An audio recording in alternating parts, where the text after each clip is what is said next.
क्या आप जानते हैं कि ग्रहण के समय आपको भगवान श्री कृष्ण के मंत्रों का जप या उनके नाम का जप करना चाहिए।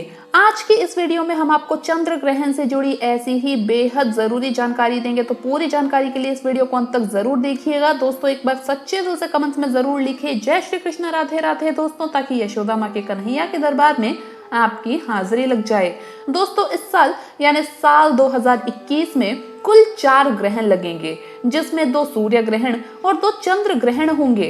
आपको बता दें कि इस बार आने वाली 26 मई को चंद्र ग्रहण होगा, जो साल का पहला ग्रहण है और ज्योतिष दृष्टि से ये बहुत ही खास सहयोग लेकर आ रहा है। और इसके बाद 10 जून को होगा साल का पहला सूर्य ग्रहण, जो इस साल का दूसरा ग्रहण है।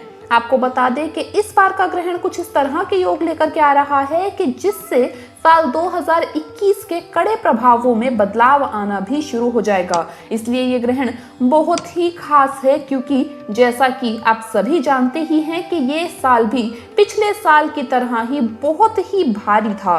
बहुत बुरे प्रभाव सबको झेलने पड़े, लेकिन ज्योतिष की नजर से अगर देखें तो ये ग्रहण अपने साथ राहत की उम्मीद लेकर आ रहा है, जिसका खास प्रभाव कुछ लोगों की जिंदगी बदल सकता है। कौन है वो लोग, तो पूरी जानकारी के लिए हमारे साथ जुड़े रहिए इस वीडियो के अंत तक। चलिए दोस्तों सबसे पहले जानते हैं चंद्र ग्रहण का समय क्या रहेगा। दोस्तों चंद्र ग्रहण 26 मई को 2021 दिन बुधवार को वृश्चिक राशि और अनुराधा नक्षत्र में लगेगा।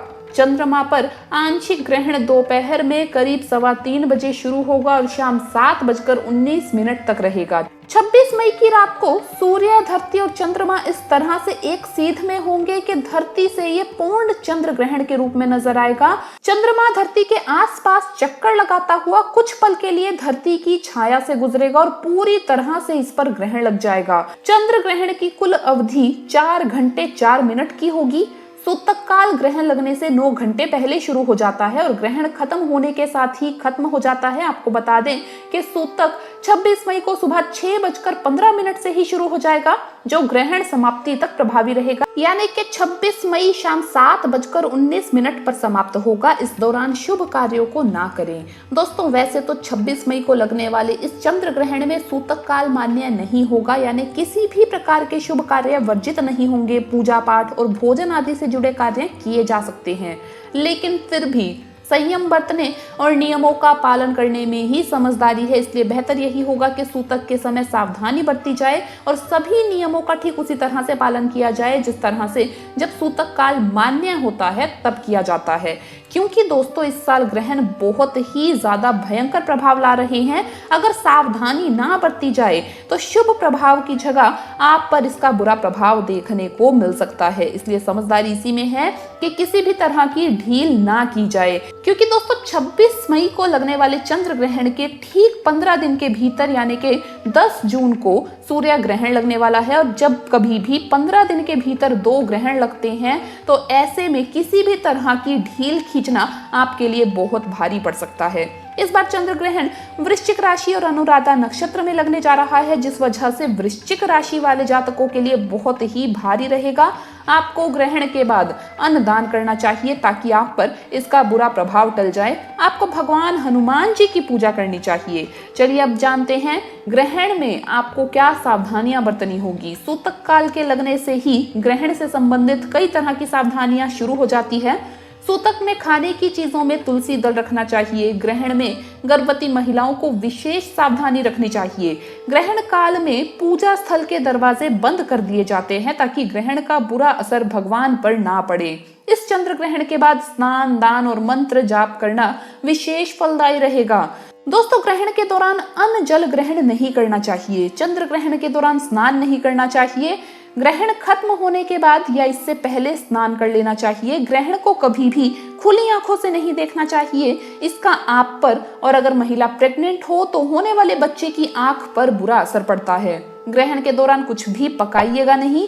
ग्रहण के समय मंत्रों का जप किया जा सकता है, खासकर भगवान श्री कृष्ण के मंत्रों का जप करें, ज्यादा उत्तम रहेगा। या फिर आप अपने इष्ट देव के मंत्रों का या उनके नाम का जप भी कर सकते हैं।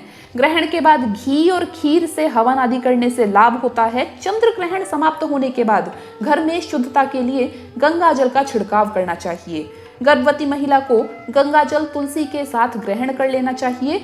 दोस्तों, ग्रहण खत्म होने के बाद जरूर नहा लेना चाहिए, क्योंकि ग्रहण की तरंगों के कारण वातावरण दूषित हो जाता है।